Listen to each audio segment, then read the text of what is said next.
thy name. I know 'tis wrong to speak of such things, but my love, Thy kingdom come, even if you feel so little affection for me, thy will be at done. least hear me out. His will be done, Deborah. 'Tis not his will, 'tis the will of Colonel Pynchon. Do not bring the devil into my final thoughts. But you please, if for no other's sake than the sake of mine and our children. For your sake and the sake of our children, I must not relent. His land is land worth dying for. 'Tis all that matters now.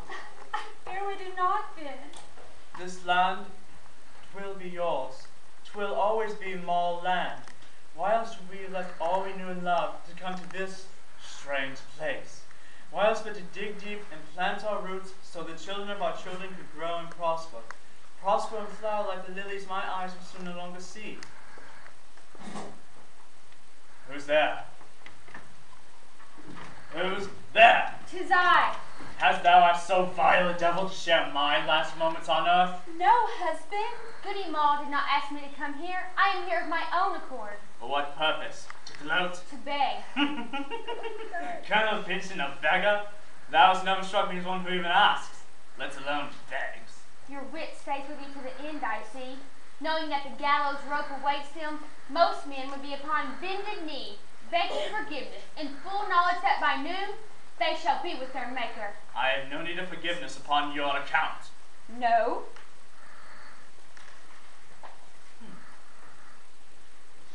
Well, I don't know what to say, except I don't need to forgive you, do I? The sight of you makes me froth at the mouth. The sound of your voice blinds me. Well, I'm sorry about my property bewitching you, Colonel Pynchon. Property rightly settled and claimed by my husband. Not rightly claimed at all. The courts have seen my papers. And they have seen my claim of prior ownership due to a grant by the legislature. But the boundaries, they are not clearly defined. Still, you serve on land belonging to me. Why do you need our measly parcel of land anyways, when you have secured so much more in your name? What good will it bring you? The spring, the clear, fresh water from Eden itself, not to mention the location where I intend to build my house. Never! Never shall you build your house on my land! Never is a very short time for you, Ma. But I can help. Oh, husband, can this be true? Will you help us? The good Lord helps those who help themselves. Then how can we help? I have drawn up a bill of sale for your land. Get out of here. Hear her out, husband. I offer generous terms. There are no terms to be discussed. A pity. I could have saved your neck. How? Do it, for he knows not what he's doing, Colonel Pynchon. You see how your wife pleads for you on your behalf? She must truly love you. And I her. Then why do you subject her to pain and humiliation of the worst kind? You have subjected her to it. All I need to do is speak to the judge and admit a certain lapse in judgment, and you shall walk from this cell a free man. So the judge has something you desire as well? Sign the paper, Matthew. Sign it and live. But live how? Under the thumb of the worst kind of evil? I am not evil. I merely seek what is rightfully mine. Get out of here! Give me the bill of sale. Do not touch it, I wife! shall sign it, No! husband. 'Tis not yours to sign! Your husband alone can relinquish his claim. Give it up then. 'Tis nearly time. Forgive us our trespass, Matthew, please, you must stop this. as we forgive those who trespass against us. Stop this, I beg of you. Lead us not into temptation, You're a fool, Ma, a damn fool. but deliver us from evil. Dear God, deliver me from the evil that stands before me as black as night. Husband, sign the bill of sale, relinquish your claim. Give me the land and live. Colonel, you must stop this. We just need more time. More time would be useless. My husband is not in league with the devil. It's as good an excuse as any. Let me sign the bill of sale. Oh, dear Goody Maw, what will you and your children do now?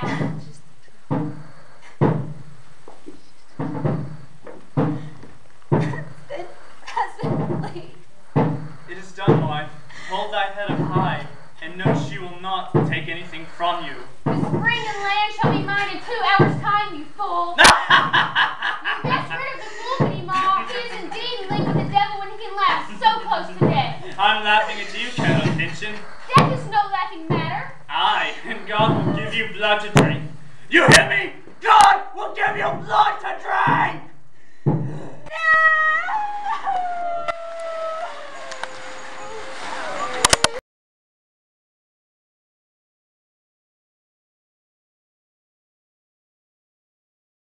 Blood to drink? His own words exactly. But how do you know? It's only been 150 years. We're not likely to forget something like that in Salem so soon. I suppose it's worth remembering. Exactly. For there's the house now. What's that? Oh, just a sudden breeze. I'm chilled to the bone. Lots of folks have said that. Certainly is a dark place. You might say, brooding. Lots of folks have said that. Let's get away from it. No, but newcomers like you have got to know the truth. I could live without it. See that tree? 'Tis a big one. Known as Pinchin Elm. Planted by Colonel himself before Before what? his untimely death. And what was so untimely about it? I suppose you're right. Death is untimely, for it was many years after poor Matthew Mull was laid in his grave. He got the land, didn't he? Within 2 hours, as to say, he paid Matthew Mull a good pittance for the land and knocked down the hovel they'd been living in. She betrayed the memory of her husband so willingly? What else was she to do? She had nothing but the land and several hungry mouths to feed. The colonel paid her a small amount so she could buy a small place on the edge of town where she could live with her children and raise them in the shadow of their parents. What became of them? I know only of one, Matthew Mull. The ghost of his father. Some say the wizardry of the father fell upon the son. What do you mean? Colonel Pinchin hired Matthew Mull to build his house, the House of the Seven Gables.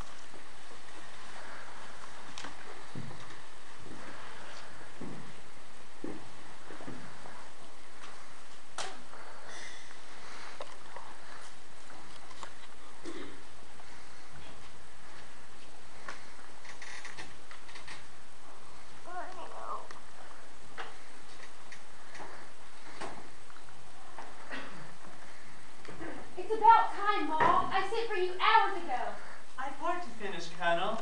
You, above all women, ought to realize that gain comes before goodness. Well, we're not here to discuss what I realize. Then why have you disturbed me? Is there something wrong with the house? You built it better than anyone else in the colony could have. That's why I hired you. No leaks, no creaks in the night, lest they be ghosts moving about. The place is dry and quiet as a tomb. Except for Miss Alice's exquisite music. Yes, my one comfort. Are you that troubled? I'm that old, and when you reach this age, you should be so lucky. You will understand that your joints conflict with one another, and your digestion confuses itself. Yes, it is better than the alternative. Exactly. Surely you haven't called me here to discuss your infirmities. Explain your business so I may get back to my own affairs. Very well. You have heard, I'm sure, that we Pinchins have been prosecuting a still unsettled claim of a very large extent of land at the eastward. Everyone knows it. Well, I have wondered why our claim has been held up for so long. Then word came to me by way of a dying servant that your father, Matthew Mull, signed a tentative agreement prior to our filing. Go on. You know as well as I do that unless this claim is found, nothing can happen to the land.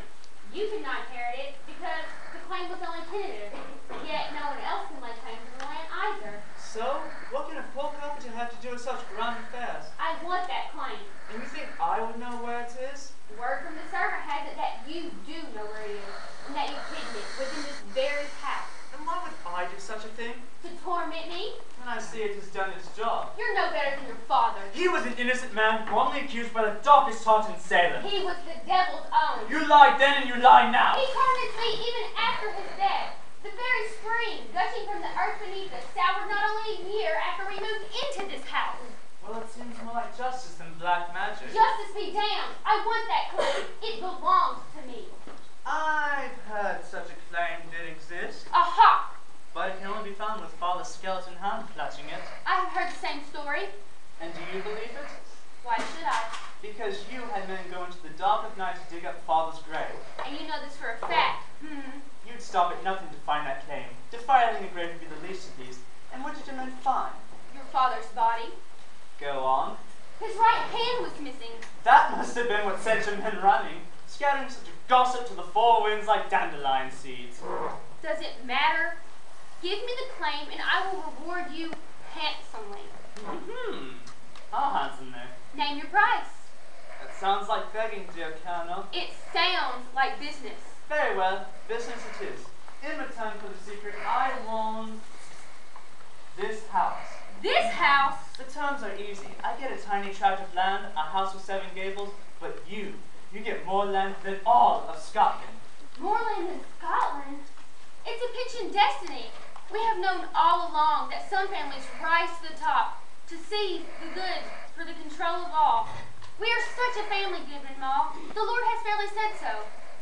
Perhaps the souring of a well was a sign. Perhaps I should relinquish this shadowy mansion for greater things. Did father die so lightly? Your father was a wizard. It was a time of fear and retribution. Yes, I consent to your demand. I will draw up the necessary papers as soon as I have claim in hand. You shall draw up the papers before you have the claim in hand, and I will not deliver them to you yourself. Then to whom?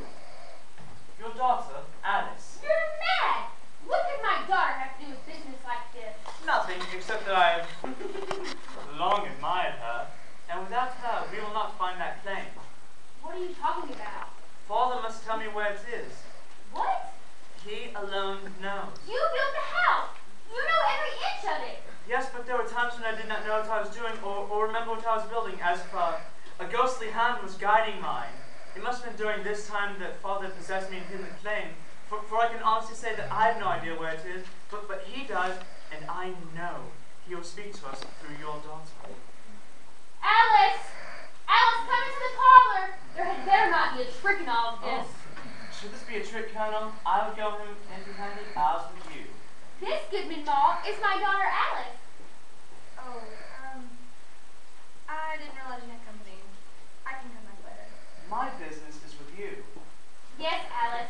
Goodman Mall needs your help finding a particular piece of parchment that has unfortunately gotten lost. I know of no parchment.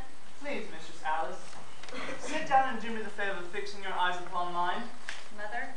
Do as he says, child. And while I attend to Mistress Alice, Colonel, please be so kind as to fetch the paperwork. Now, Mistress Alice, look deeply into my eyes. Don't take yours from mine. See the darkness, see the light. Feel the heat from the light. It warms you on even so cold a day. You drift. You drift between this world and the next. Goodman Mall. You're conscious of only my voice. All of the sounds are shut out. Only the music of my voice. And you like the music of my voice, don't you? Daughter? Do you see a light? Yes. A bright wondrous light. It is a warm, inviting light. You want to go to it. Stop this, Mall. I must go to it. But my dear Alice, it is coming to you. Stop this, Mall. To the light, Alice. Go to the light. No! Alice, no! Behold your daughter. Alice! Alice, my own Alice! Speak louder, Colonel. Alice, awake! Awake! Best touch her. Shake her. Shake her Alice, up. awake! Alice, my own Alice, awake! Awake! You think you and your father have robbed me of my daughter? You'll follow your father to the gallows. You'll die for this. Shh, quiet, please, your worship, or you spoil those rich lace ruffles at your wrists. Is it a crime if you sold your daughter to the mere hope of getting a sheet of yellow parchment into your clutches? Give her back. I pray you. She is mine. Mine by the right of the strongest spirit. You fiend! Give Alice back! Oh, Colonel, rest. Rest now. Remember all that has come before. And pray, what is that I see at the corner of your mouth? Could it be blood? Blood that God has given you to drink? Oh, Colonel, justice is done. Alice, Mistress Alice. Dance, Mistress Alice. Dance for your mother.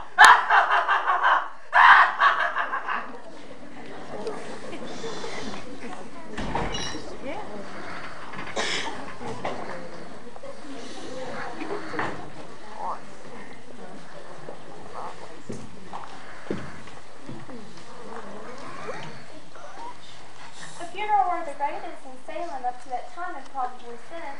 Surely Matthew Mall followed his father to the gallows. On what charge? It was that it had been found that he was in the house, for the servant finally spoke up months until he had disappeared. Disappeared?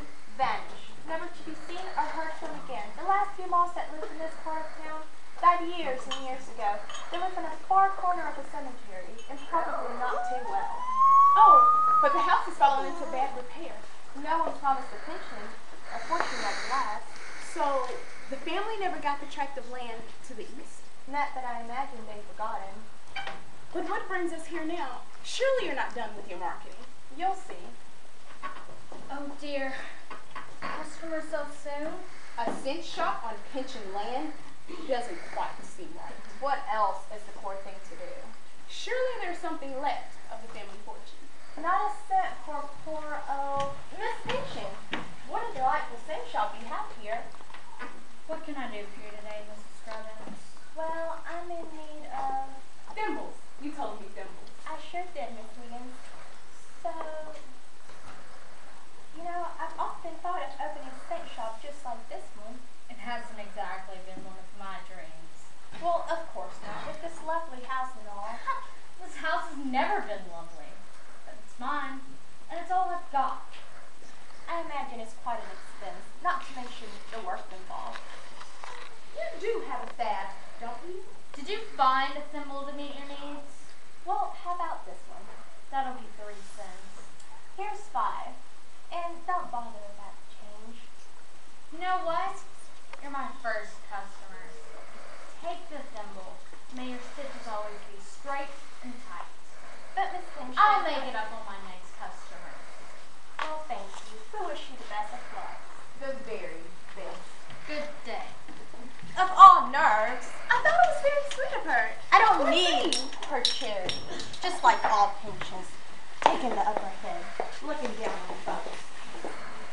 Nettie, if Mother finds out we came here, But it's a new shop. so Old Maid Pension runs it. So? Do you want to see her die on the spot like all the other pensions have in that very house? God will give her blood to drink. That's what Mother says. Mary, she has gingerbread in there for a penny. You don't need a cookie. Good morning. Nettie, your sister's nervous, young lady. She's always nervous, especially... Hush, Nettie. Has something caught your eye? Yes, a gingerbread man.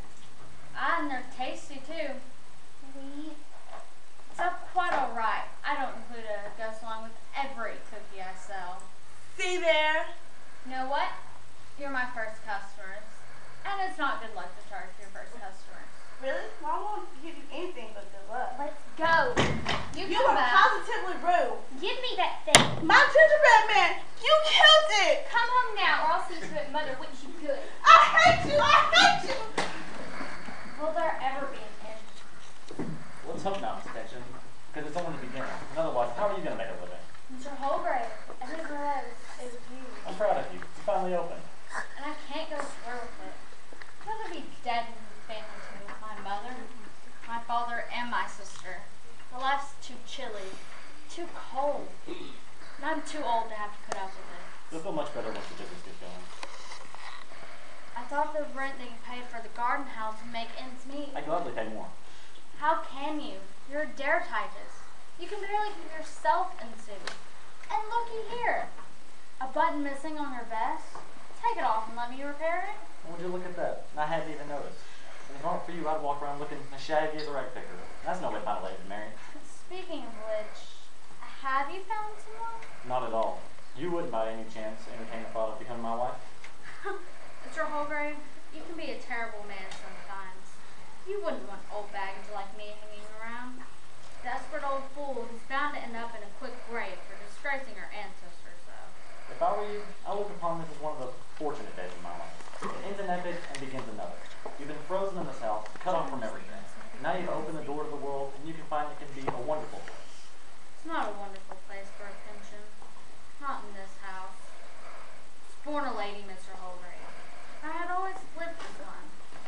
This shop, it's not the life of a lady, I'm afraid. But it is a life, dear lady, and allow me to make a purchase. I'm about to walk to the seashore, and some of those biscuits dipped in seawater will make a wonderful breakfast. How much for a dozen? Allow me to be a lady a moment longer. A pension does not charge her only friend for a morsel of food. Oh my, back so soon? Yes, I have another gingerbread man. Then you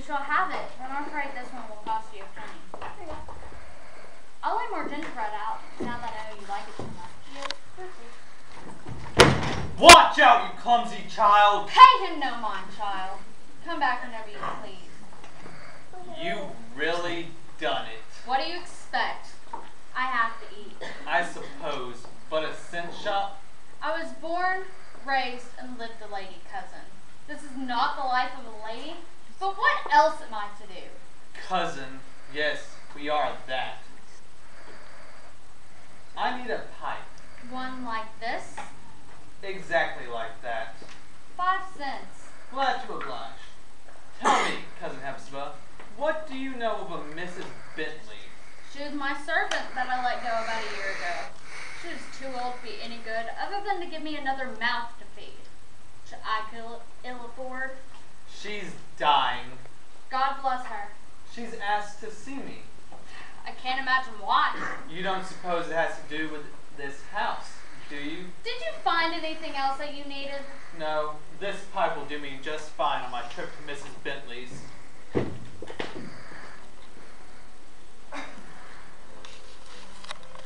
Stop it, Alice! Do you hear me, girl? Stop it! Get out! Get out!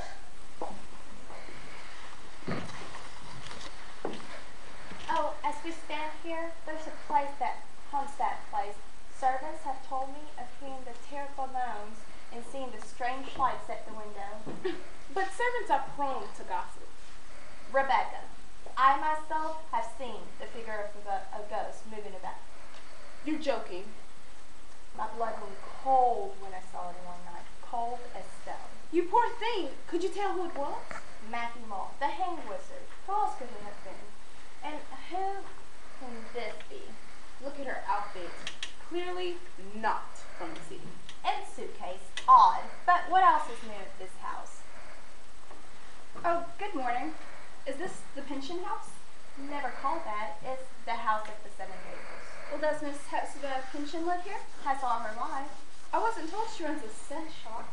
Opened just this morning. Word has it that poor old Miss Pension has fallen on hard times. Then I'm just in time. Hello? Are you at home, Miss Pension? I'm here. I was sending my things. Dear Cousin Hepzibah. Cousin? Why do you call me cousin? I'm Phoebe. Phoebe Pension? Little Phoebe Pension? Arthur's daughter. How do I know you're telling the truth? My mother wrote me a letter of introduction. Wait. For in this light, I can see the image of your father. You are Phoebe Pension. Why, child, what brings you to Salem? How come I didn't receive a letter of your arrival? I'm terribly sorry about that, but it was my mother's idea. You see, work at the farm isn't pressing, and she wanted me to tend to you. Tend to me? I'm quite old enough to tend to myself, thank you. I can see that. Your shop is lovely. To work with the devil, but the devil must be paid. Then it's good I'm here. I have room, child, but there's little else I can do for you. I feed myself on scraps, and I don't see me keeping you here for more than a night. But cousin, I'm here to help. I can run the shop if you like. Run the shop? But you're a child. What would you know about running a scent shop? Well, I know very much about ciphering, and my father always said I could sell a blind man a pair of glasses. I worked several months at a shop in the country, and the owner said I sold more while I was there than anyone else ever had. Good morning. I need a sugar basin. Let me show you what we have. Here we are. Silver plated and bone china. Oh dear, they really aren't at all what I'm looking for. But the china one is beautiful, what you say? I don't know. The color of the flowers matches your eyes. It does? I wish I had eyes this color. You're so lucky. Really? No one's ever told me such a thing. Well, it's no wonder. Jealousy ties many a tongue. How much? For the china sugar basin? 15 cents. Shall I wrap it for you? Yes, do be careful. I wouldn't want it broken. I'm sure everyone will enjoy the basin, and they'll think of your eyes whenever they take any sugar. Sweets for the sweet. Oh my, you have a lovely shop here. I shall be back. Thank you. Come again. Well, wasn't I clever? Clever's the word for it. I couldn't have done any better with that old cow. Then it's so. about your business, and I'll go about mine.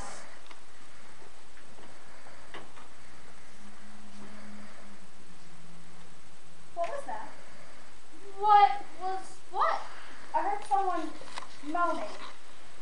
It's an old house, cousin. It's prone to its aches and pains. But I'm sure it was a person.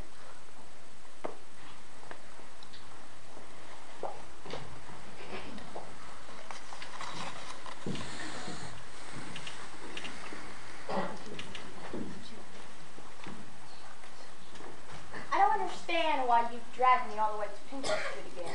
I need some thread. I told you, I have thread. Every color you could possibly need. Why we need to come out with a storm brewing is beyond me. You don't have anything right for the cake I'm making for my niece. I need something in a, well, it's quite an unusual color. It's that girl, isn't it? She does brighten up the shop, don't you think? A godsend for poor old Miss Pinchin. If she was to run the shop, she'd never make a cent, except for that child gobbling up all the gingerbread. Phoebe Pinchin is like a breath of fresh air, and I don't mean just for Miss Pinchin. And that she gets from her mother. Phoebe is no pension. Oh, good afternoon, ladies. Is there something I can help you with? Bag of licorice, perhaps? A bottle of vanilla? A thimble? These ladies don't need a thimble. Just bought one last week, wasn't it? Surely it hasn't outlived its usefulness, so, soup. Well, of course not. Well, Miss Pinchin, you're certainly looking well, company must agree. That it does. And I came at just the right time to make myself useful. The shop's up and running just like a top. Speaking of which, you ladies wouldn't have need of a top, would you? Look at these. Just arrived this morning. Aren't they the cutest things? Look, Dixie. I'm sure your little ones would have hours of fun with one. Little ones. Oh, gracious me. Did you hear that, Dixie?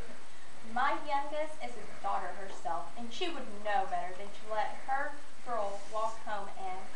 My youngest boy is off to sea. Oh, how I wish he were still home playing with the top. But you can't stop them from growing up, can you? I'm sure that's how your mother feels, Miss Phoebe. Off to this city, at such a tender age, to this house. My mother encouraged me to come visit Cousin Hepzibah for a spell. Cousin, huh? Yes, the blood of the Pinchins runs through our veins.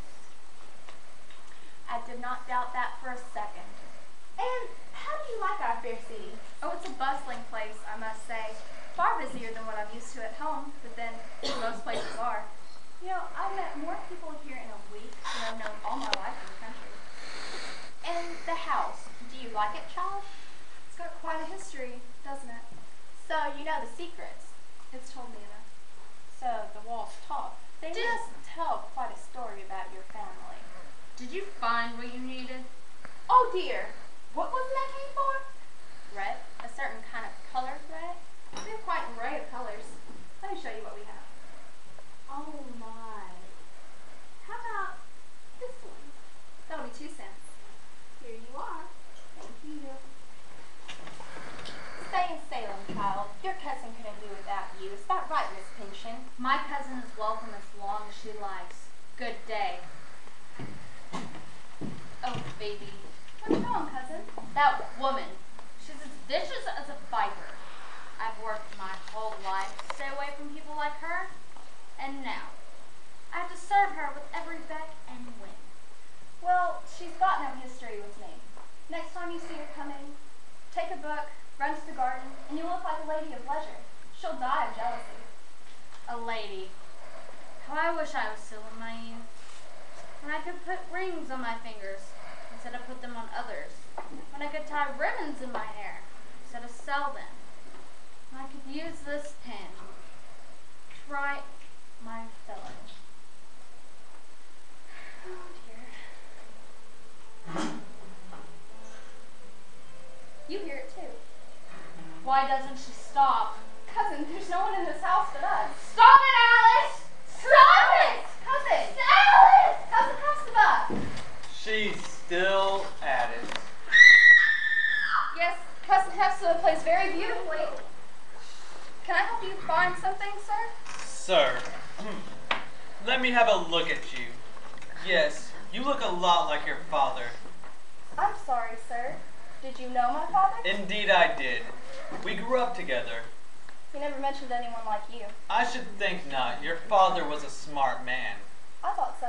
And the smartest thing he did was get out of this town. Cousin, I'm coming! No! Stay here. The cousin Hepzibah! She hasn't told you. There. It will be quiet now. She must not want you to know. Know what? And who are you to stand there like a shadow, darkening what little happiness my cousin has? I'm also her cousin. I'm Jaffrey Pynchon, Judge Jaffrey Pynchon. Has Hepzibah not spoken of me? She has not, sir. It is no wonder.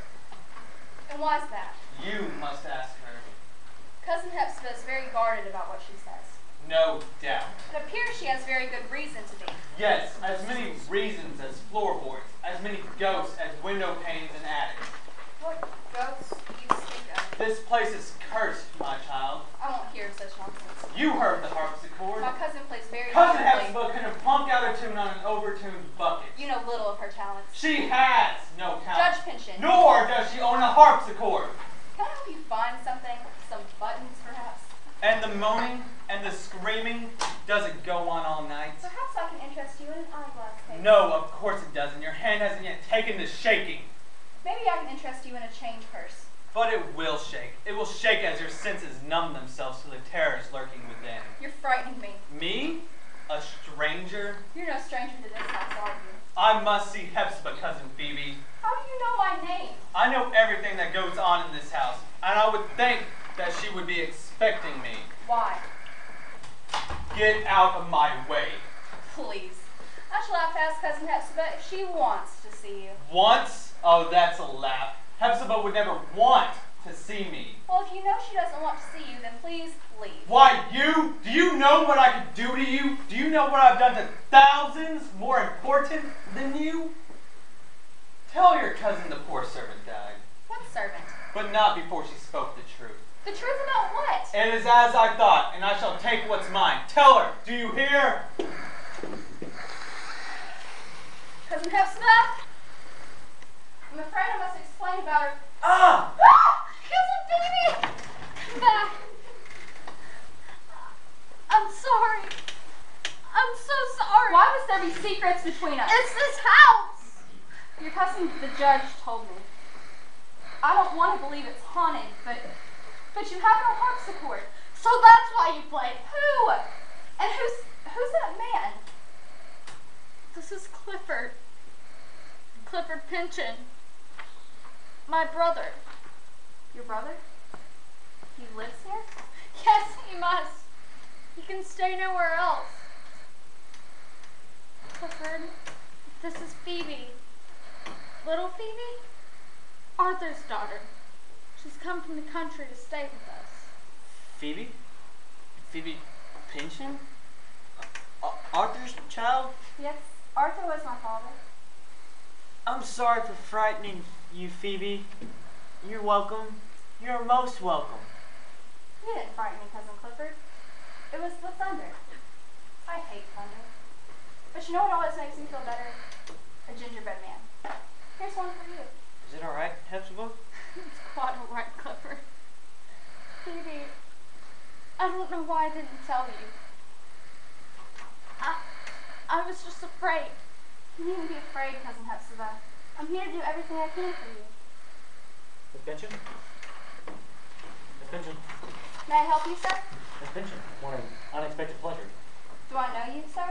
You're far more beautiful close up. I beg your pardon? Designer should beg yours for being so forward. But I say, cast conventions aside. Speak what's on the heart. Then I'll ask you again. Do I know you, sir? I've come to pay my rent. Mr. Holgrave. Daguerreotypist, journal malcontent, and artist at your service. My cousin speaks very highly of you. And I of her. She's the only honest person in all of Salem, present company excepted. And how do you know I'm so honest? I've watched you from the garden. I've seen you come and go. I'm an artist, remember? We honest people move differently from those general run-off-the-mill liars we rub elbows with every day. I don't think you're being very honest with me right now. Will you give your cousin my rent? I will. I'm in your debt.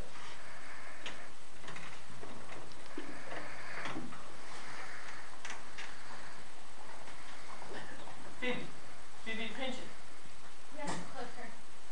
This is Phoebe. You know I didn't do it. held my hand. You know the truth.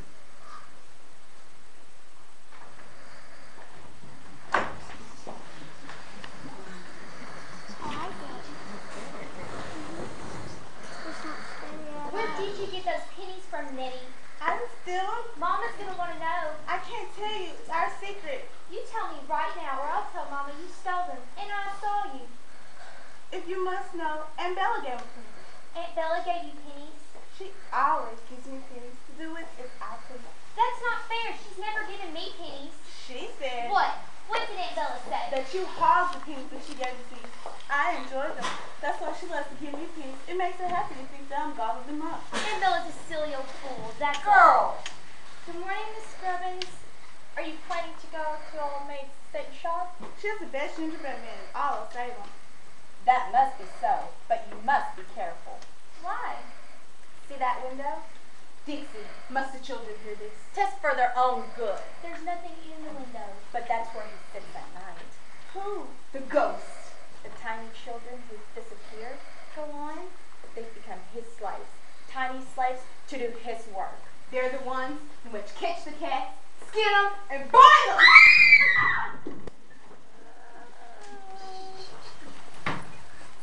There's a special place in hell for those who tell tales so well. What? You're a presumptuous young man.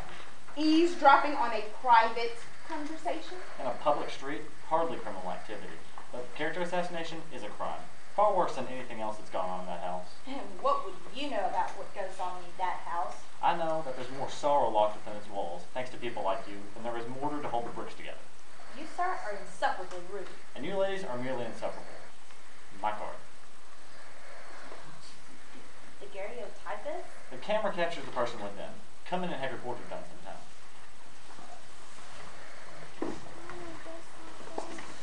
And then the cat leapt lovingly into the child's arms and snuggled tightly in loving embrace, for it knew now and forever it had found a home. The end. Lovely story, Phoebe. You found a home. And of course, you could go outside and play. I'm sure the girl would let it go outside and play as often as it liked. It must be wonderful to go outside and play. It's not good for some beings to go outside. But the fresh air does all of this good. Winter's harsh. Dry skin out like an old dish rack. But to hear the birds and smell the flowers. Let me take Cousin Clifford to the garden. No, Clifford. You must stay inside. But to smell the dirt and hear the water in the well. In that brackish old pool. Please? We shall stray not 10 feet from the door. And if anyone comes, we'll run inside. Yes, of course. I suppose. But I'll have to stay in the shop to listen for the bell. What shall we read, Cousin Clifford? The Bible. We can't go wrong with the Gospels, can we? Come. You needn't be afraid. Take my hand.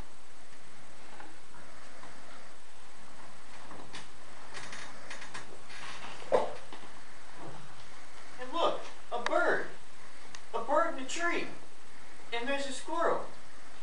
It's chewing on something. We promised your sister 10 feet from the door. Now let me read to you for a bit. Is there anything you'd like to hear? The story about the stones. The rocks?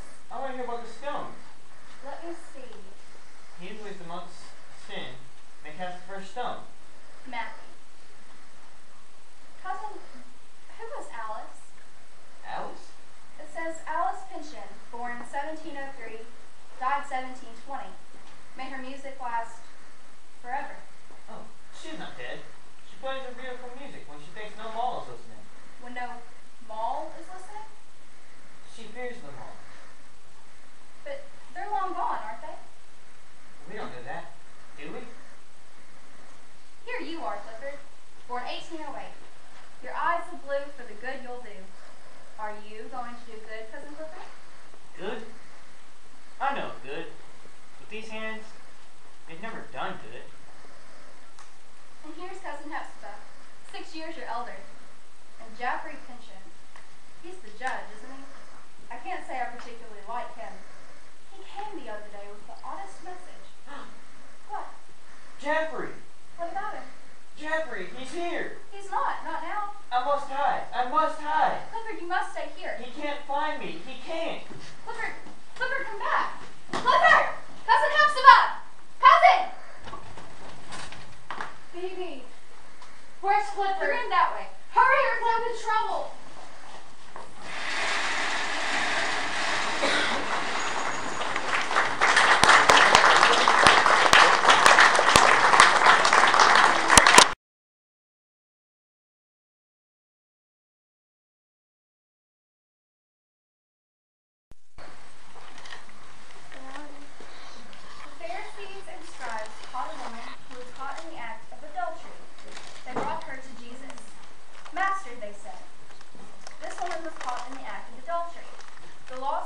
frightened too.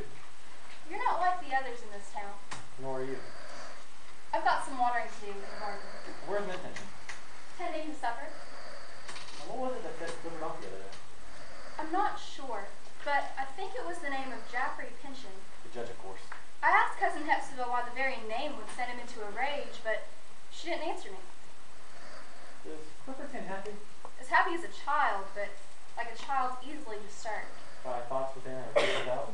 I cannot see his thoughts, Mr. Holgrave, so I cannot say. I can only say that a dark cloud seems to come over him at times, and Cousin Hepzibah takes him up to bed. I think there's more to this than meets either of our eyes, Miss Pynchon. You know, Mr. Holgrave, I hate to admit this to myself, let alone to you, but I'm beginning to feel what others say about the house. Do you think there's evil locked within its walls? Within the heart of men, perhaps, but not stone and brick. And what of the name Pynchon? Is it fraught with evil? There have been evil Pynchons. Colonel Pynchon embodied greed and killed anyone who stood in her path, but she paid the price. God will give you blood to drink. Is it coincidence or justice? But all that's so long ago. Is it? I don't know. We don't get rid of the past so easily. It lays upon the present like a giant's dead body. It's all around this house, and Clifford sees it, and Hepzibah knows. She's been trying to protect us all from it, but the truth has to come out. It has to. You're frightening me. I don't mean to. I wouldn't do anything to hurt you. So all Pynchons are not fraught with evil? Some are filled with constant defeated hope. Some are filled with remorse. Some are filled with charm and beauty. And what of the Holgraves? We are the same. And what are you filled with? Ambition. I want to turn the world on its end. And how do you intend to do that? Through my heart. The daguerreotype? The camera captures the person within. And what captures the other part? My writing. I didn't realize you wrote. Have you not seen my work in recent magazines? I don't read magazines. Well, maybe this will be of some interest to you. Page 38. The Strange Case of Alice Pynchon by Thomas Holgrave. You wrote this? With my own two little hands. And it may answer some of your questions about your ancestors. Thank you. I now have something to read on my way back to the country. Back to the country? Yes, my mother says I must return now. But you're the very sunshine on Pynchon Street. You're too kind, Mr. Holgrave. But the house has stood a long time without the little help I've given it. And my cousins have survived under the roof. No, you breathe life into them. The shop is up and running successfully. I'm sure Cousin Hepzibah will do well. No, Hepzibah is like a turtle. Once you pull away, she'll just retreat back into her shell. Are she and Clifford the only ones who'll be upset by my departure? I'm sure everyone in town will miss your cheery smile. And you? I know we each have our own destiny. You have to go your way, I have to go mine. I've often thought your cheery nature was wasted on this place, and now I fear it must be true. And I wish you all success, Mr. Holgrave, in turning the world on its edge. Somehow. Somehow? Somehow doesn't seem so important right now. Do you return? I don't know. Will you be here if I do? Perhaps.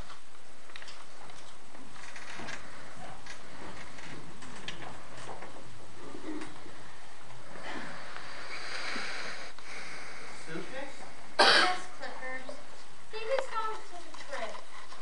My mother says I must return now. No. Stay. Don't go. She needs my help. But who'll read to me? I'm sure Cousin Hepzibah will read to you as much as you want. As long as I'm not in that shop. Oh, Phoebe, how am I going to face this place alone? Just as you faced it before I came. Yes, you must go. Your smile doesn't shine as naturally as it did when you first came to us. Then, you chose when to shine out. Now it seems like you choose when it should shine. This place has been too heavy and too hard on your spirits. It's broken, weary, dry. And I'm no better. Oh, cousin.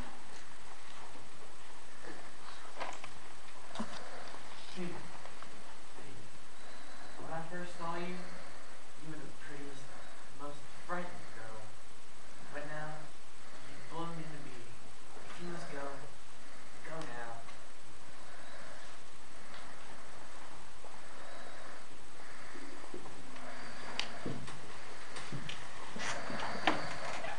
See there?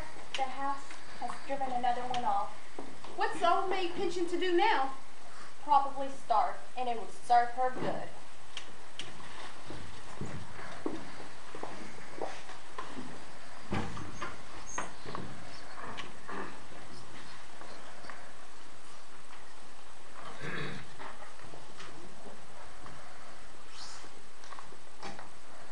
don't know. I can't make up your mind for you. What happened to the young woman who works here? My cousin returned to the country. Small wonder. And what do you mean by that? You can only cover up a flower for so long, until it dies. I think you to take your business elsewhere. And you, Miss Pinchin, will not be in business very much longer. I can tell you that. Even the children won't come near this place, because it's evil. We're not evil. It's etched in every line on your face.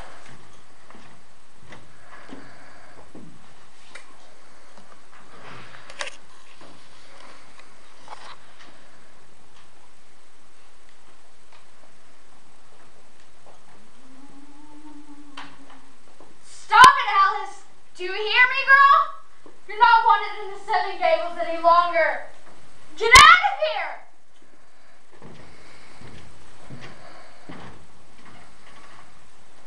What are you doing? How do you do, Cousin Hepzibah? And how does this most inclement weather affect our poor Clifford? I couldn't rest without coming by to see if I could help either of you in any way. I devote myself to Clifford. He needs no one else. But Hepzibah, you've kept your brother secluded for so long it has done him little good. He needs to be out with other people. He's forbidden to go out, you know it. How unkind you are. I did everything I could to save Clifford. No one has cried more over his fate than I. And I've longed to help him in some substantial way. Get out of here. Cousin! How can you stand here in the sight of God and lie as you've done? You hate my brother, and you're coming here and getting us both. I love your brother. Never speak of your love for my dear brother. It'll drive me mad. Now get out of here! Do not continue to act like a mad woman. Do you forget that I'm Clifford's only friend and a powerful one? It is only by my power that he has been allowed to stay in this house with you. It's a lodestone I wear around my neck every day. If you want him to continue living here, you'll fetch him immediately. You'll not see him. You'll drive him mad. Even at the mention of your name sends him into a rage. Why do you want to see him anyways? He's broken, tired, and anxious to die. But we can't let that happen, can we? He's not in danger of death. Not unless you mean to prosecute him as you did so many years ago. I will tell you why I came here today, Hepzibah. It all happened 20 years ago when Uncle Jaffrey died in this very room. When he left all his possessions to me, except for this house, which he left to you and to Cliff. And now you wish to take that from us too? Oh no, dear cousin. The Seven Gables will remain in your possession until you choose to give them up. I'm after something else. And what might that be? Uncle Jaffrey was rumored to be the wealthiest man in the colonies when he was alive. So you've had little to live for. Unfortunately, he made some foreign investments and hid some of his domestic investments. So you've had... I haven't gotten my hands on everything, have I? No, you haven't. But hear me out. Old Mrs. Bentley, the servant who worked here while Uncle Jaffrey was alive, and for many years afterward, called me to her deathbed. Can't imagine why. She spoke to me of when Clifford was young. He told her of a yellow parchment. The same parchment that claims that eastern tract of land we Pinchins have so long thought was ours, but never proved. It's been 150 years, cousin. No one knows where it is, and no one wants it. You're not altogether correct, Hepzibah. That piece of land is going up for sale by the state if a claim hasn't been made on it. I have exactly 1 month to prove that a pension claim does exist upon the land. I have investors lined up. For a good price? For an excellent price. And you think Clifford knows where it is? A dying woman does not lie. Get out of here! Clifford also spoke to me just a couple months before Uncle Jaffrey died about a secret of incalculable wealth. I thought he meant to Tommy, but I've secretly known that he has to know where that parchment is hidden. And if you want to stay here, you will fetch your brother immediately. Just to increase your wealth? Don't make me laugh. Fetch Clifford! Never! You'll not see him. Clifford! Where are you? Clifford, run! Get out of here! I will find you even if I have to tear this place apart brick by brick! God is looking down on you, Jaffrey Pynchon. He knows the wrong you've done. One day, you will be found out. You will be found out! Where is he, Hepzibah? What do you mean? You know very well what I mean. Clifford's gone! Clifford! No! Don't go! Clifford! Your brother will rot in an asylum for the rest of his life! Do you hear me? Clifford will rot! You and your brother will rot! You'll never trouble us again!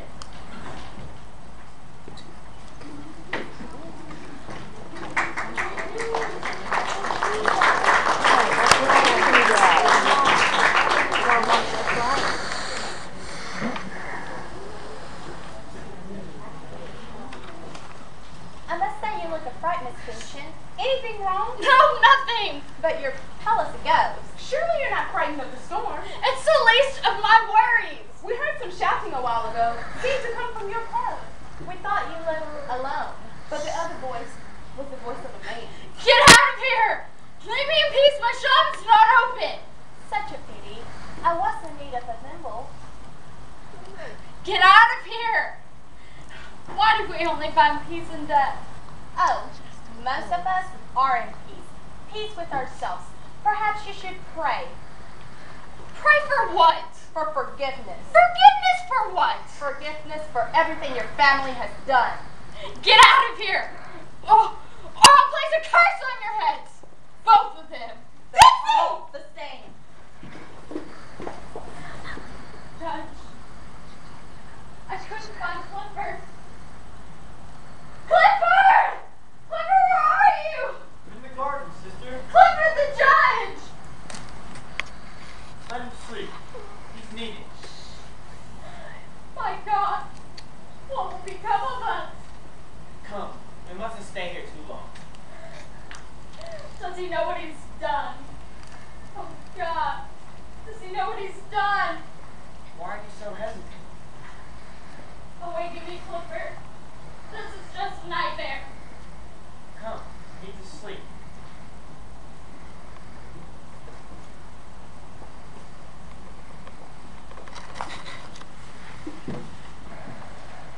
They're up to something. It's none of our business. Since when are you so self-righteous? Please, Dixie, I don't feel right about this. Miss Pynchon! She's gone. We saw her go. She probably went around just to fool us. I'm not going with you. Then maybe you should go and get the constable. Dixie, stay out of that place. Go! Hello? Judge Pynchon? Oh God.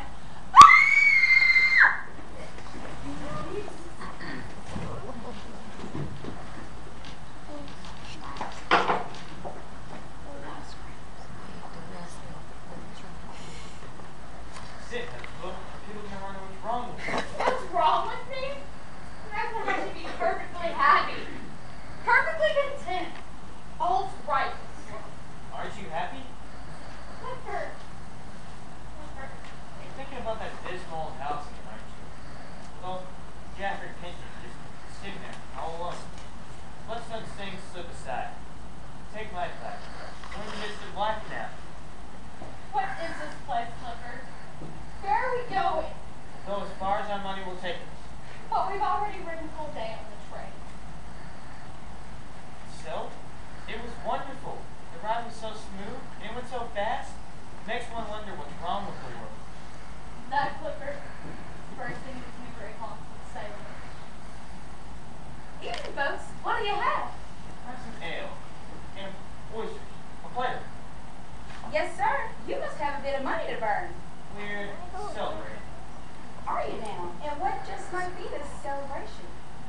just like that? No, sir. Then why should I? Clifford, please! People will think you're mad. What are you doing? You've taken me away from my home. The only place I've ever known. To abandon me in an inn somewhere? Hepzibah. I'm here, Clifford. I'm always here. What are we to do now? I don't know. I don't care. What's wrong? A cloud's darkened this place. It's led me here. It's not here, Clifford. Not there. Everywhere. It's the judge. No. No, I'm just tired. Shall I take the lead? Oh, please do. God, are we not thy children? Have mercy on us. Tell us what to do.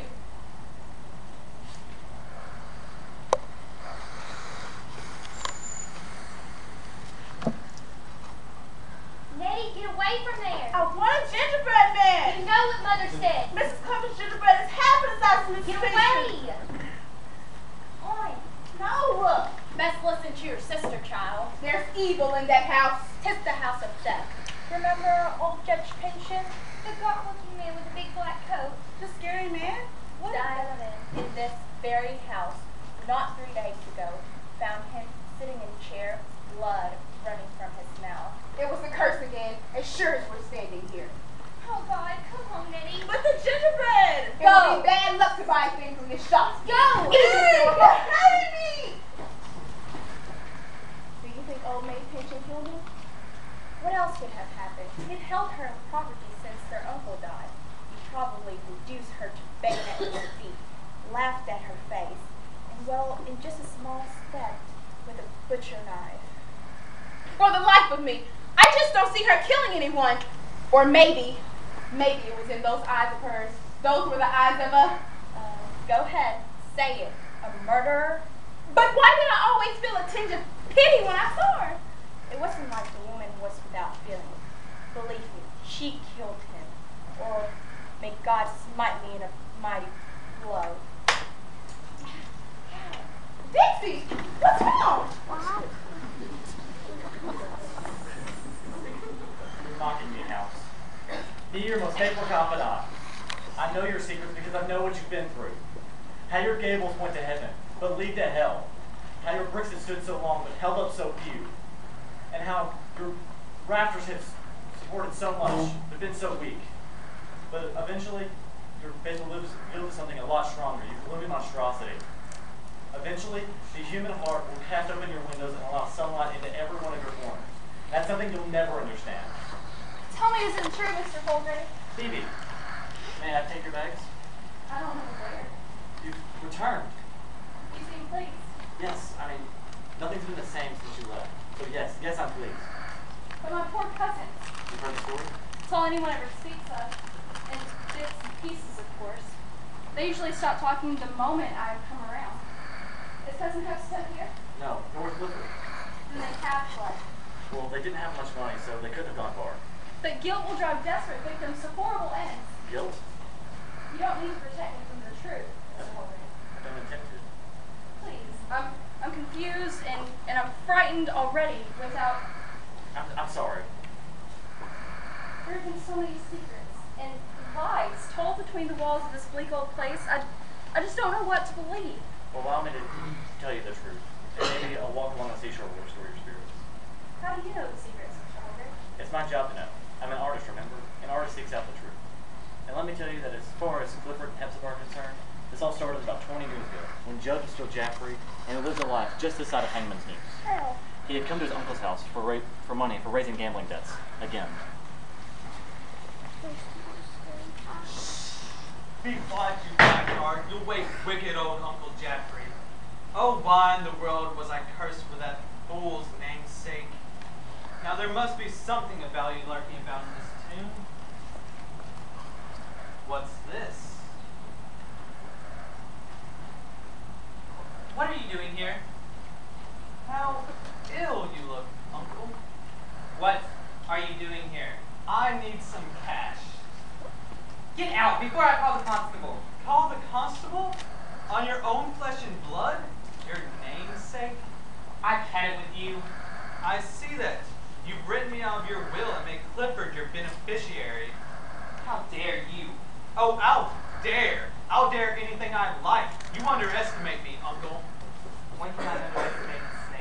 dare you?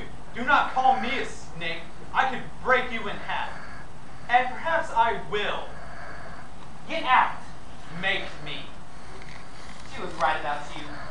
You are evil. Who said that? Your mother. And I'm sure she's enjoying her spot in hell. How dare you? Get out of here and never come back. You are out of my will, out of my life, and out of my house. Who wants any part of this house? Who wants any part of the cursed Pinchin clan? Get out and never come back. What's wrong, Uncle? Please. How dare... I don't think a doctor will be of much help. Please. Help. It must be that nasty old curse. God will give you blood to drink. Isn't that right? And I'm sure you've had your fill.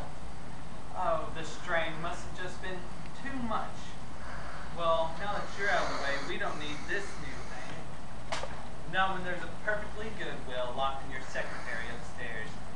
Do you see what I mean about underestimating your uncle? Clifford? Uncle? Are you in the parlor?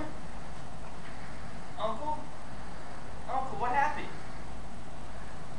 Uncle, no! Master Clifford, what's wrong? Uncle Jaffrey! What have you done? Nothing. What have you done, sir? I came upstairs. Nothing.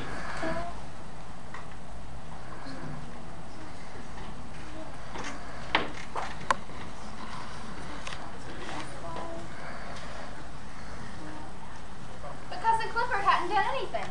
Still, he was brought to court and tried for murder. He hadn't stabbed poor Jaffrey Pinchin to death. No, but they said he killed him with death threats. He must not have been convicted. On the contrary, he was convicted.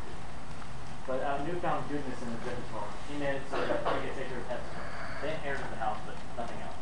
He got everything. He saw to it that he inherited everything else in the house. Dallas. She's weeping for Cousin Clifford. No, Alice doesn't leave. Someone's here. Thank you for bringing us back, Hester. I don't know what else we could do, brother.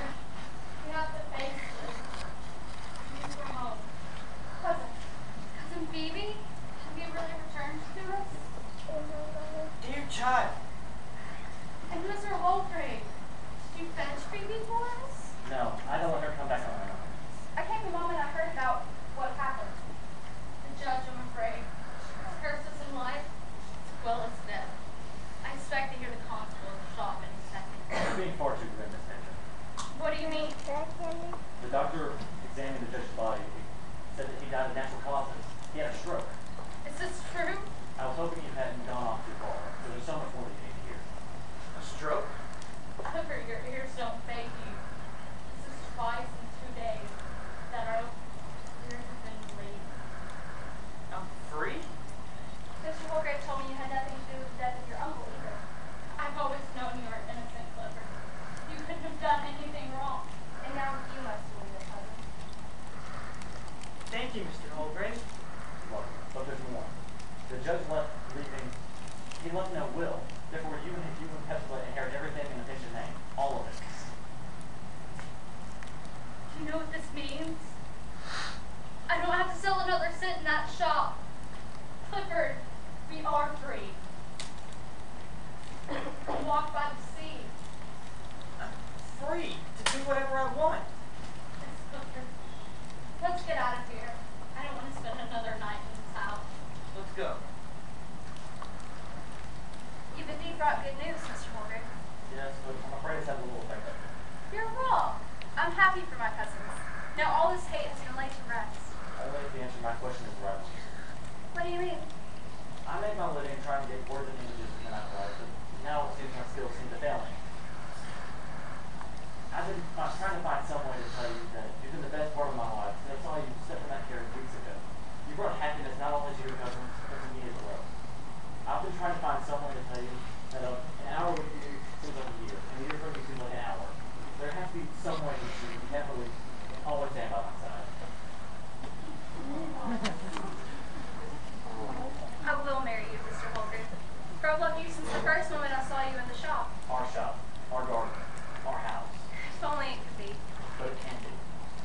Haven't you wondered why I took such an interest in family. I've never questioned the kindness of your heart. My heart is filled with the ambition to lay this pinching curse to rest. I feel that it eat away at my soul like it has for so many of my ancestors. Your ancestors. Would you have any opportunity to pick them in Maul rather than Mulgrave? I couldn't tell you for fear of losing you. Would your cousins let me stay here knowing I was from some wizard who lives their family? But I am a Maul. And with my cousins, my relatives who built this house, and my ancestors who was hanging with bewitching the family. Is this some trick? No, it's an end. Our little brother half behind you start anew.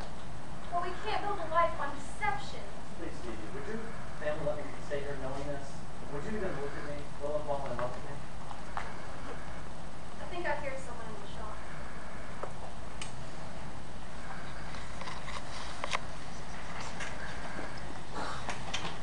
Good afternoon. Is it true?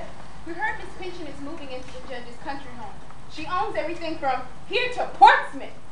My cousin inherited the judge's property. It's true. But the Pinchens have been living here for over 150 years. Alive and dead. It's our house now. Our house? You and Mr. Holger?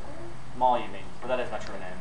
And I shall be Mrs. Maul, wife of the writer and daguerreotypist. Is that answer enough for you, Mr. Maul? You've made me very happy. Look, Dixie.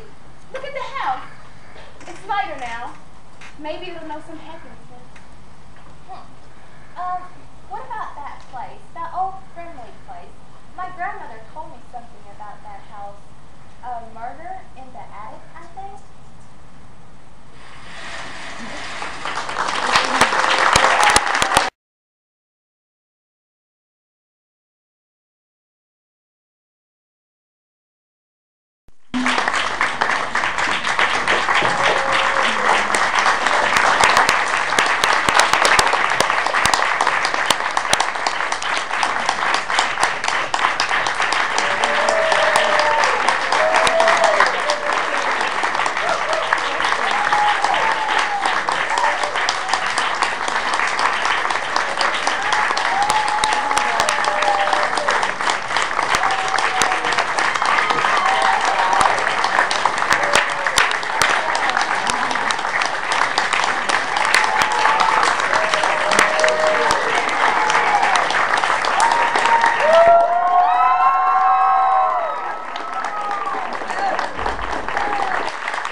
Gold is not ours, Jess. We have no right to it. What good does it do lying under this house in 2 leather sacks? Leave the money where it is. Please, Jess. Regardless of your scruples, Madam Pure Heart, we leave with the old fool's hoardings tonight. What? Did we waken you, Master Zolka? Did our voices disturb your sleep? I possess a great thirst for water. No. Please, let me get the water for you.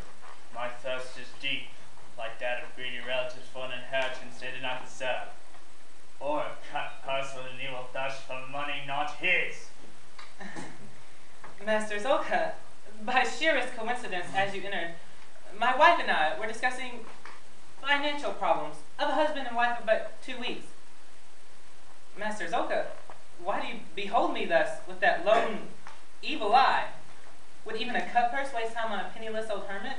I trust no one.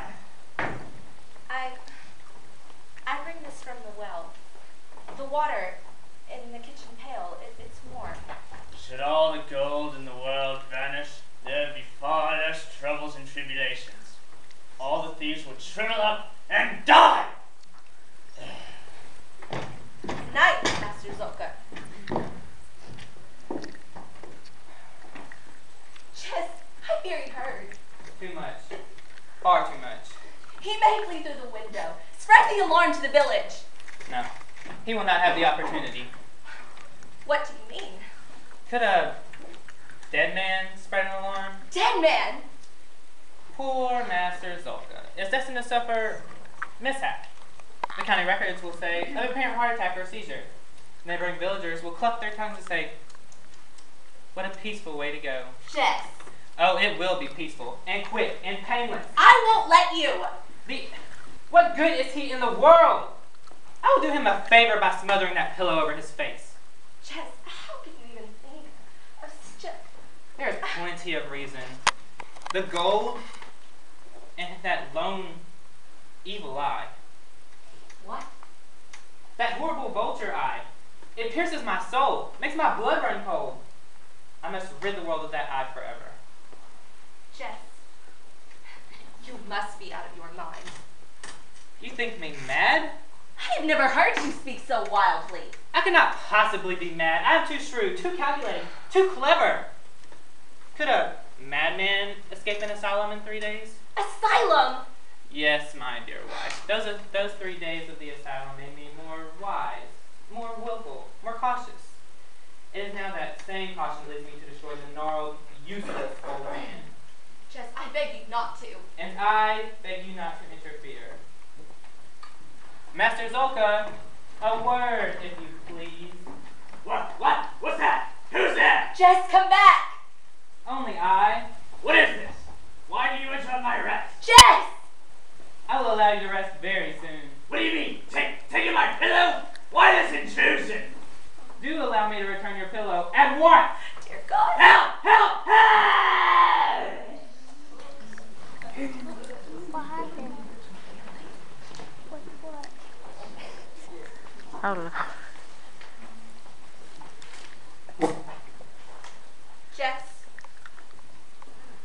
tell me you did not kill the old man. The deed is done. Blood? Why is there blood? I will tell you why, dear wife. I smothered the old man with the pillow, but his heart beat on and on. Oh, no. No! It got louder and louder. I had to stop the beating. It would have woken the neighbors. Jess, I can't believe this has all happened. I can't. But we must go now.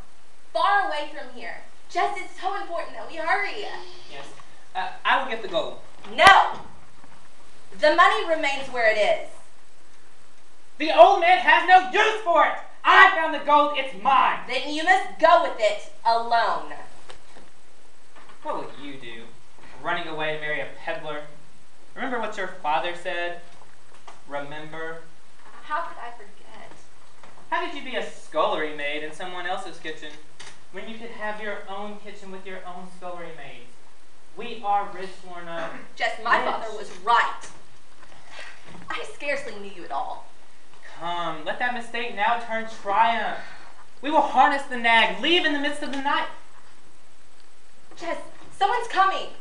Could they have heard the cries of the old man? Impossible. Come, we will play the game.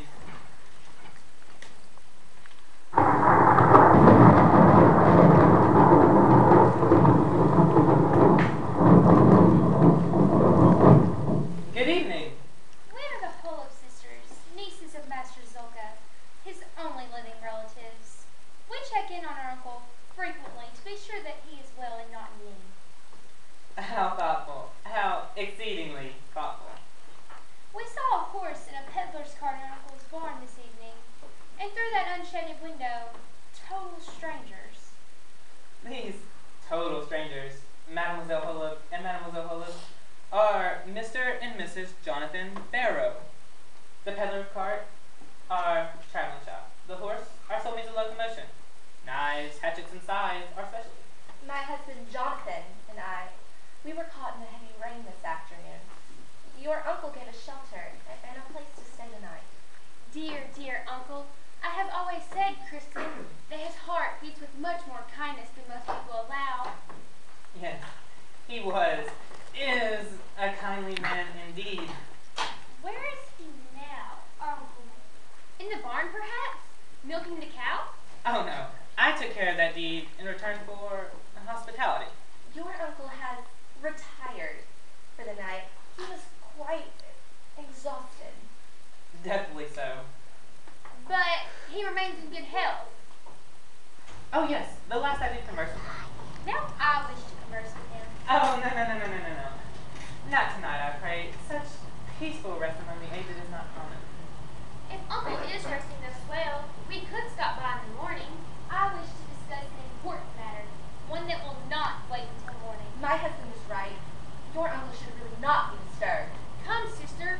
do recall the fitfulness of Uncle Slumber on many occasions, we ought be cautious not to speak too loudly, lest he hear us and start from his bed in a spell of temper.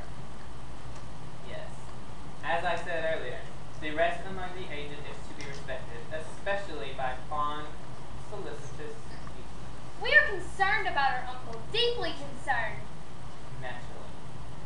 There might be inheritance. Why, sir, what does this mean? Our kinsman is a pauper.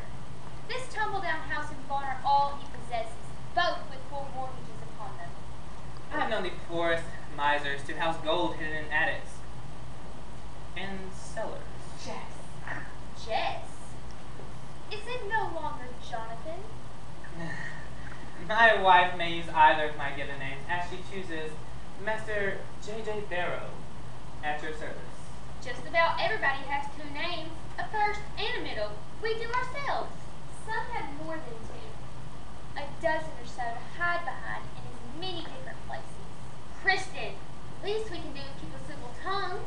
Also a watchful eye. We will stay here tonight, Betty. We must be sure our uncle's house guests do not overstep privileges. But they're his guests. Be careful. Uncle Nathan angers so quickly. I'd risk testing his anger with a few questions.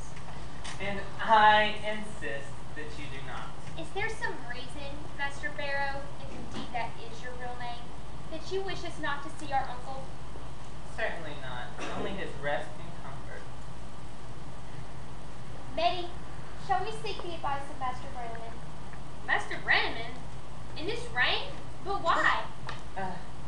Brenneman? A close friend of our uncle's. Fetch him at once, Betty.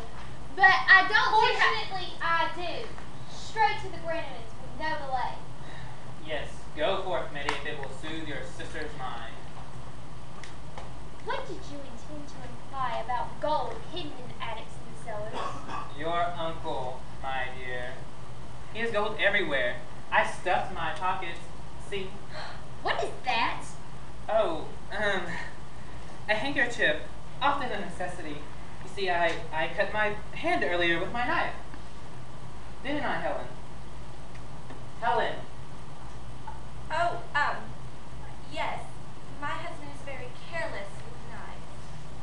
But I fail to see a wound on thy left hand or thy right. I do, however, see a furtive eye, terror in that of thy wife. Terror? Why should there be terror? Why, sir? Why the moist brow? Why do you quiver and tremble? By nature, I am a nervous man. I demand that right. And I demand the right of seeing my uncle immediately. No, please! Remove yourself from my I do not stir. You threatened my life? Certainly not. Just put it away. Allow me to show you my finest blade. It is keen and deep and swift. The same blade that may have done harm to my uncle?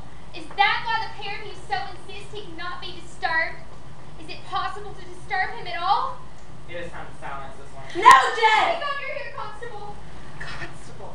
What's amiss here? Meddy said I was to come right over. This man, he... If it isn't the same charming chap and his lovely spouse that sold my spouse those extra sharp kitchen knives earlier this afternoon. How do you do? I'm very good. I had no idea that I'd be meeting with the police inspector this afternoon. Inspector? Now I like that.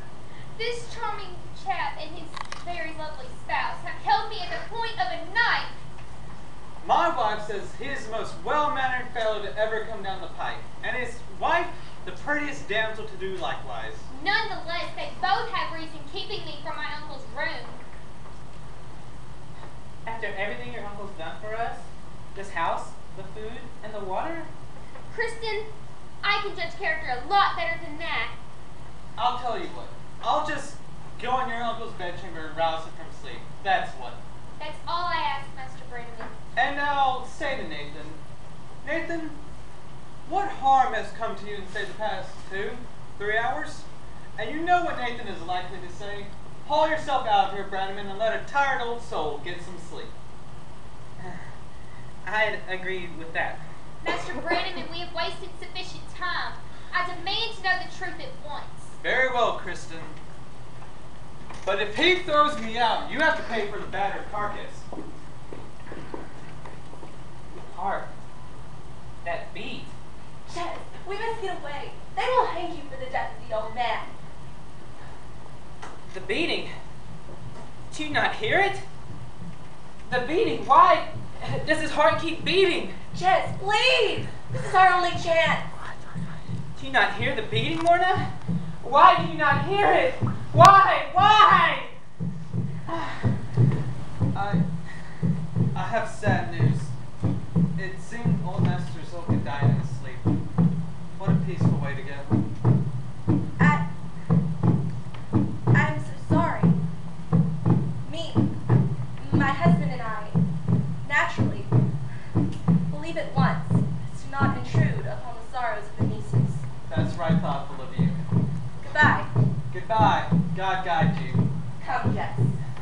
No. No, the old man is not dead! There's something wrong with your husband, ma'am? Ain't no need. Jess! Is he having some kind of a spell? I killed the old man!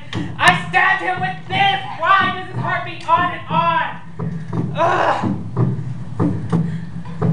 Sister Raymond, there's blood in the bedclothes. Our uncle did not die peacefully. He was murdered. Oh, dear God. The beating, it won't stop. Why does it get louder and louder? Damning me to destruction. Please make it stop. God, make it stop.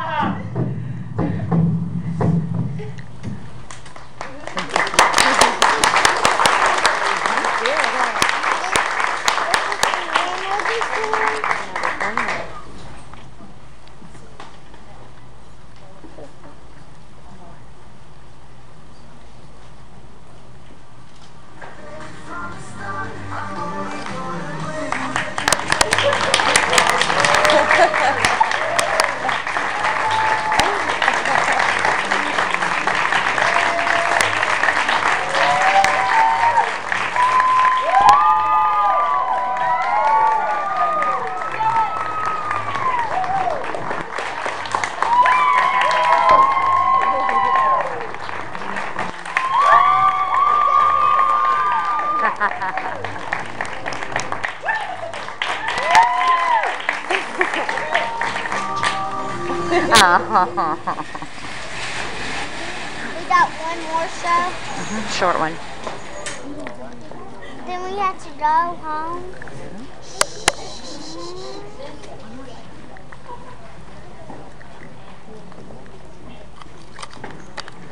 Here they come.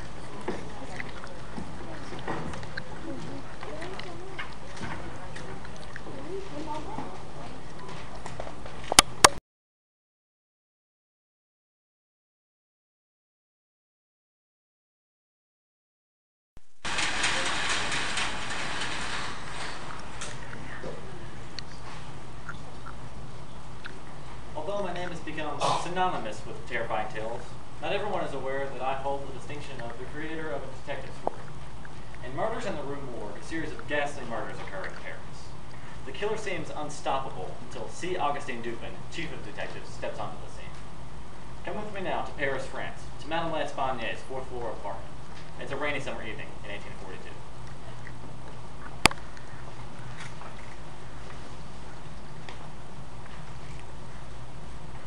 How am I to sleep with you rattling around half the night? Look at the hour. I am not finished with the packing. If we are 3 whole months in Bordeaux, I am not going to Bordeaux, Mama. I have changed my mind. Camille, I have made the arrangements.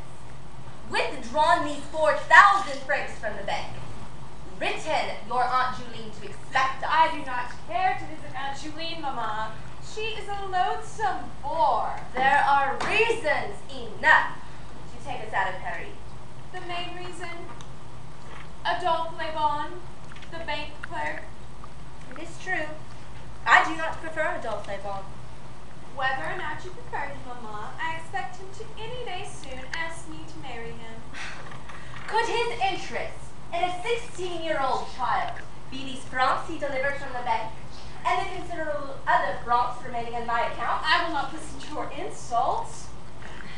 Camille, wait. Adolphe Lebon is not the only reason. You have read the papers. Within a week, 1 single week, 3 violent deaths. A woman tied and drowned in the river. And that unfortunate girl pushed to her death. And also... Name one day there is not crime and death in Paris. 3 tragic victims. All women. The case is not yet solved.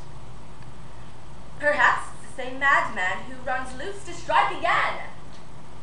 In the Gazette des Tribunaux, just yesterday, Monsieur Dupin, chief of detectives, stated his own alarm. He advised every precaution. Doors locked at all times. Monsieur Dupin himself. So Mama packs her bags and 4,000 francs and decides to flee to Bordeaux. Not only are you foolish, you are hysterical. You do not speak this way to your own mother. I say it again. Hysterical. Idiotic. And I say we must leave Paris. Who? At such an hour as this. Who is that? Mademoiselle Duval. Mademoiselle Duval, who cannot sleep at 3 in the morning because of all the violent screams through the wall. There were no screams. Do you think my ears imagine this hubbub? If there is not a swift end to this, I will complain to the manager, Madame Abord. What a vile temper she will be in when I wake her carcass from that bed. Marvelous, and it poses opportunity for us to share with Mademoiselle Abord of Mademoiselle Duval and her wine-soaked guests who have kept awake those on this side of that wall. Perhaps we have been over loud. We will try and be more quiet. Good night, Mademoiselle. If not, Madame L'Espanaye, I predict trouble in the future of a certain gypsy fortune teller and her impudent daughter. Good night, Mademoiselle. Did you see how her eyes feasted on that money? And calling me a gypsy! Are you not a reader of the cards? I am not ashamed of the cards.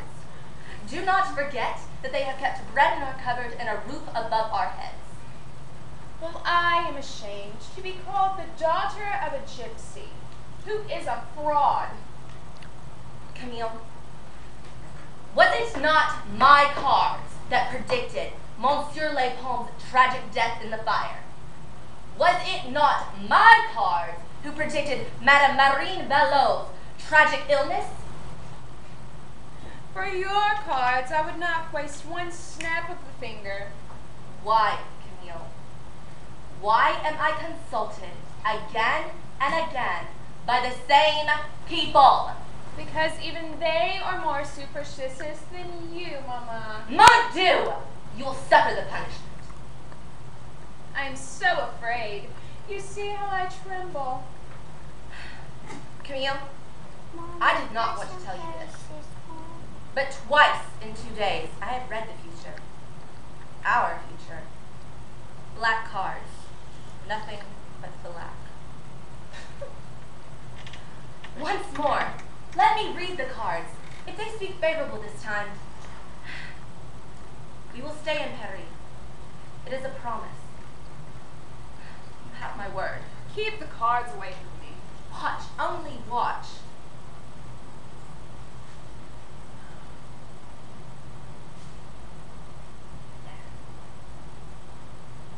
What do you see? 3 black cards. You are destined for death, Mama. Beware. Do not jeer. I forbid. Come, draw your cards.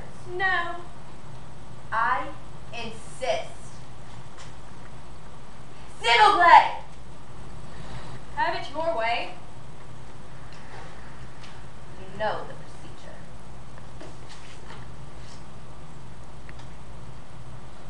Well? 7 of spades. And the second card. 3 of clubs. Third card.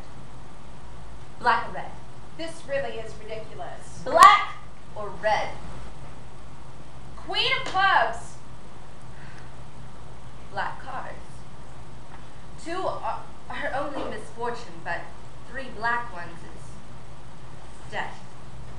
really in Paris? Not in Bordeaux? We cannot be sure. You were sure enough. But the cards were arranged, weren't they? The black ones on top. You clever witch. How dare you! Someday I'll kill you for less than that! Who is there? Pauline Aboard. What do you wish, Madame Aboard? I wish for you not to keep the tenants of this floor awake. One has already complained. Could that one possibly have been Mademoiselle Duval? She roused me from my sound of sleep to come and listen for myself. I've heard enough. Continued disturbance will be grounds for eviction. There will be no more disturbances. For the next 3 months, my daughter Camille and I shall spend the summer in Bordeaux. My mamma may spend her summer in Bordeaux. I, however, will remain in Paris. Alone? A girl so young? The girl will accompany her mother. If I must force her at the point of a knife. I too know how to work a knife, Mamma. Enough! I will not tolerate such threats in my building. Do you wish the other tenants to think I rent to cutthroat and thieves? I will furnish the references, mademoiselle. That will not be necessary, but I shall ask you to furnish 3 months in advance for the time you will be gone. Only good business. I anticipated the request. I was planning to leave this with you in the morning. There. Mercy. Good night, mademoiselle. Humiliating me in front of that Madame Aboard. No more argument. Get to bed at once, or you will be whipped. I will not be. You will do as I say. I have whipped you before, and I can do it again. Try.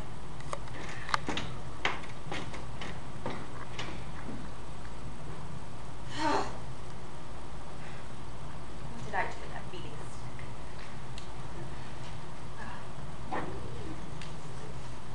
Camille! Camille!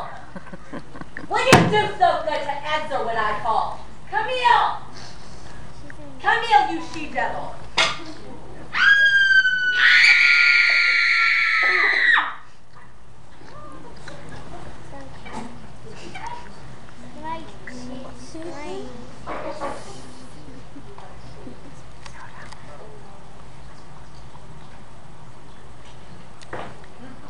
Ah, O'Shea. I'm surprised to see you so soon out of the sick bed. You, are still very pale. I detested the sick bed. Monsieur Dupont, I congratulate you on solving the case of the woman drowned in the Seine. Merci. You're now in time to help me solve the newest atrocity. The double murders here in the Rue Morgue. According to the gazettes, still no clues. Oh, there are several dim trails. There are 3 possibilities. The bank clerk, the building manager, and the woman in the flat next door. Those 3 are to be questioned shortly, and a 4th possibility may also be delivered. A 4th? One not mentioned by the Gazette. Meanwhile, perhaps you would benefit from a tour of the specific crime scene. The bedchamber is that way. Everything is there as found by the police 2 days ago. Everything? With the exception of the bodies. Madame L'Espanaye and her daughter Camille were given burial rites this morning. I see. Monsieur Dupont, such an atrocity. Bloodstains everywhere. I've never seen such an equal of this. You are still very new in this business, Roche. I defer minute inspection. My stomach's a little... You should have been here 2 days ago. The papers say the victims were mutilated. The body of the girl was found in the fireplace, thrust into the chimney, head dangling. Both throats slashed. With an instrument no less sharp than that of a razor. Point towards man, does it not? Yeah, Adolphe Lebon delivered the money to L'Espanaye before they were murdered that afternoon.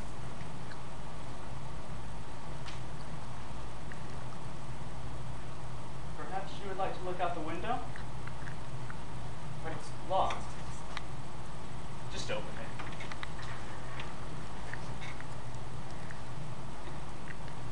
You observe the 3-inch sledge. Yeah, that'd be useful perhaps to a sailor. Or an 8. You mentioned a 4th possibility? Yeah, yeah, but I'm not expecting him just yet. Would you like to partake in the investigation? Please. It would be a great experience.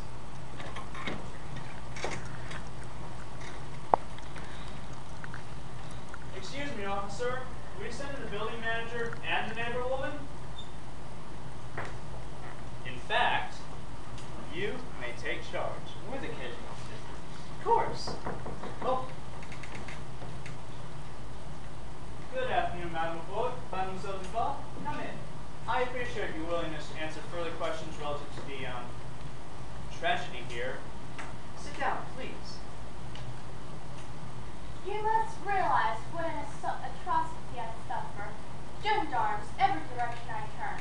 It's no more strength for you than it is for the rest of us, Madame Bourg. Allow me to introduce my assistant, Monsieur Robert Rocher. He would like a word with you, please. Mademoiselle Duval, you were the neighbor of the deceased for how long? Too long. Almost a year. Where I remained with the screams between those two. Oh. And you would call the relationship between the two inharmonious?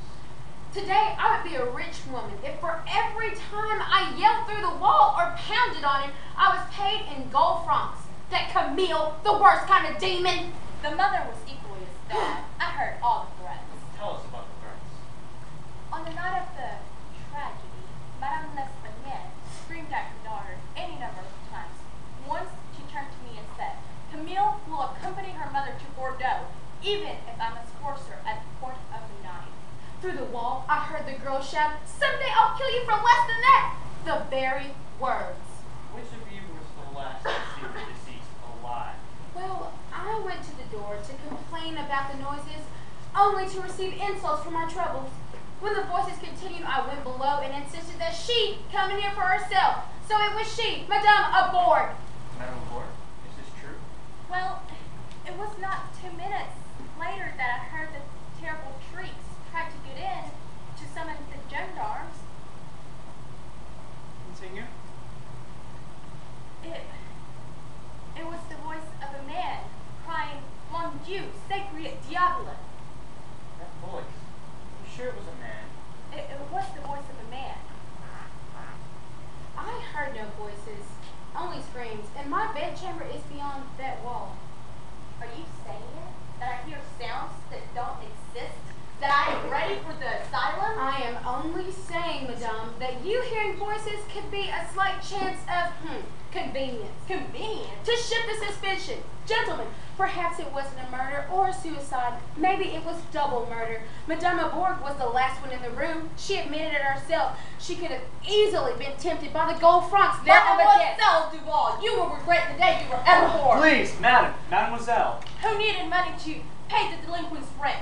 4 months she owes. 4 months. The gold was not a motive, madam. And how can you be so positive? She could have been frightened away before even having the chance to. Ladies! Enough! I insist! Please, you are both under great attention. Oh, very well. Have him sent in. Thank you, Mademoiselle Duval. Madame Bourg, we may seek further contact at a later time. You might be happier that the managership of somebody else. For 1 moment, did you think I will remain in this death trap? Please furnish us with any new address. Voice munching. Voice. Could it belong to this man? Well, the possibility is extremely fascinating. Monsieur LeBlanc, come in if you please. Must I endure interrogation today, of all days? Only this morning was the funeral of my beloved Camille L'Espagnole and her mother. I regret the need to trouble you again, LeBlanc, but my assistant has a few questions, so please have a chair. Monsieur LeBlanc, you were the fiancé of Camille L'Espagnole, the late Camille L'Espagnole?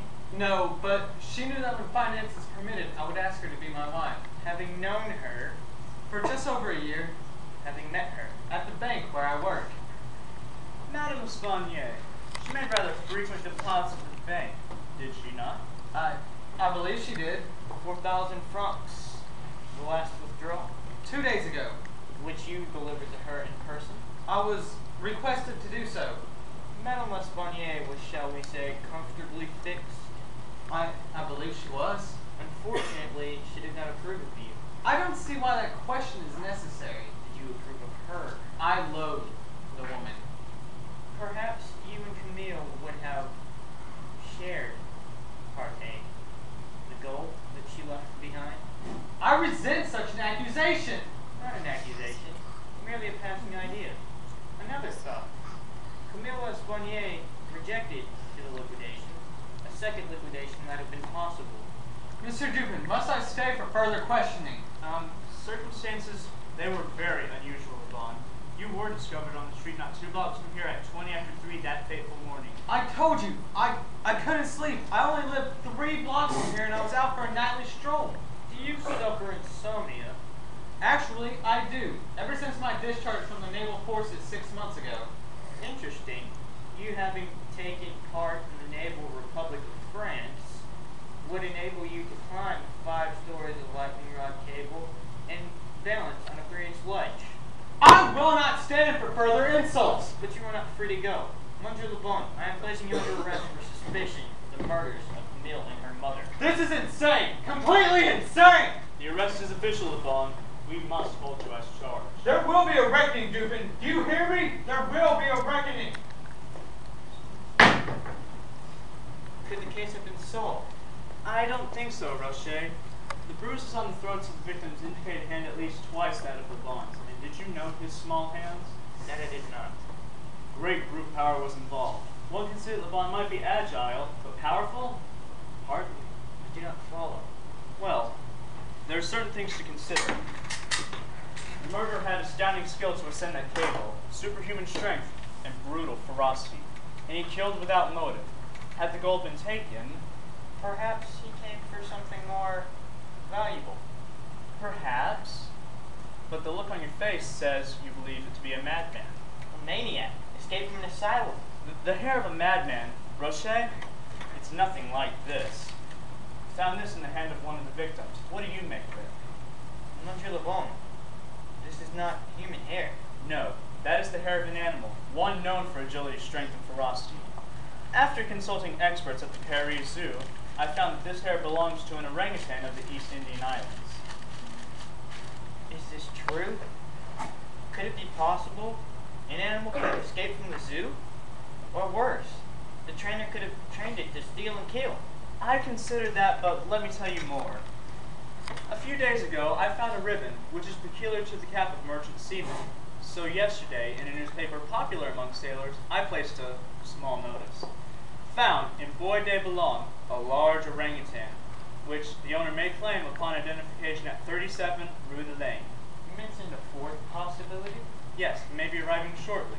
Someone desperate. Could this be him? Well, let's see. Thank you, officer. Sir, won't you come this way?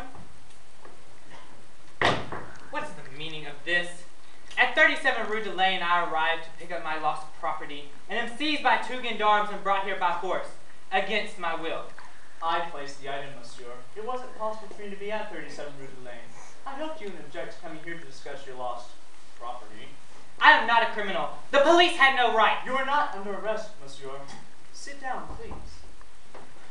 I believe your lost property is an animal, an orangutan of the Bornese species. The animal is not mine. It is a friend of mine, and it can be sold to a zoo for a very high price. Naturally, my friend wants to recover it. Then why did your friend not come to claim his own property? Oh, he suffered an injury to the foot from the deck of our merchant vessel. So, may I have his name and petty address? Oh, no. I am not at liberty to discuss that. Where is the animal? We keep him chained in the kitchen. He's held in a stable nearby. You will oblige Ow. by returning the animal at once. I will pay for all things necessary. Can you identify the animal? Who is this man? Could you to identify the orangutan? Why could I not? He was brought here in a wooden cage to Borneo. And only 2 nights ago, I assumed the orangutan somehow escaped his cage. How should I know? Well, let's see. You were with the shipmate, both attempting to capture the orangutan since one man could scarcely hope to handle him alone. It was very important he be recaptured because it had an open razor in one hand. What kind of trap? But there was a razor, am I right? Your razor? Yes. No. One moment, if you please, monsieur. What a clever scheme. Who are you? Feel honored. You talking to Monsieur Dupont. The famous Dupin? Who solves all murders even if he has to convict an innocent person? Who has said anything about convictions? Here, at 57 Rue de Lane, 2 women were brutally murdered, and you are trying to pin this fly to the wall. But you will not snare me, Monsieur Dupin. Even the papers say there is no evidence. Here! Taurus, why are we here? Picked up from the hand of one of the victims from the hide of the orangutan. Do you recognize the texture, the color? Yes. I lied. It was the animal that killed the women. I would have stopped it, killed it if I had the chance. Your friend's animal or your own? The animal was mine. I lied. Then why not tell us everything? The truth. You already know much of the truth. The escape of the orangutan, the razor in its grasp, my razor, yes. Pursuing him here to the morgue. I alone, Pierre de Monte. What then happened? The only lights burning were in this flat. The animal was magnetized by the lights. He climbed the lightning rod, jumped into the window, the razor still in its grasp. You followed up to the wire? I followed. But it was too late. The women were already murdered. There was nothing I could do. Then it was his voice the manager heard. It was horrible. Horrible. So there you stood in the midst of the butchery, fearful the discovery would link you with the crime, and certainly lead to the guillotine. Yes, there was nothing else I could do. The animal had already climbed out the window and down the lightning rod and escaped. I cannot say I blame you. Now you know the truth. All the truth. This time I believe you, monsieur. I'm confident that there will be no charges and only statements to sign. Meanwhile, alerts must be sounded. With the orangutan still at large, he must go behind bars. Monsieur Dupont, if I were to be in head of the case, an innocent man would have gone to the guillotine. Adolphe Lebon, the bank clerk. As I said before, Rocher, you are still new in this business and there is much to learn. But if you hurry, you might get to headquarters before Lebon is formally charged. I'll go at once. Afterwards, stop by the offices of the Gazette. The papers will be happy to share with Paris the end of the tragic murders in the Rue Morgue. Oui, c'est ici, Monsieur Dupont.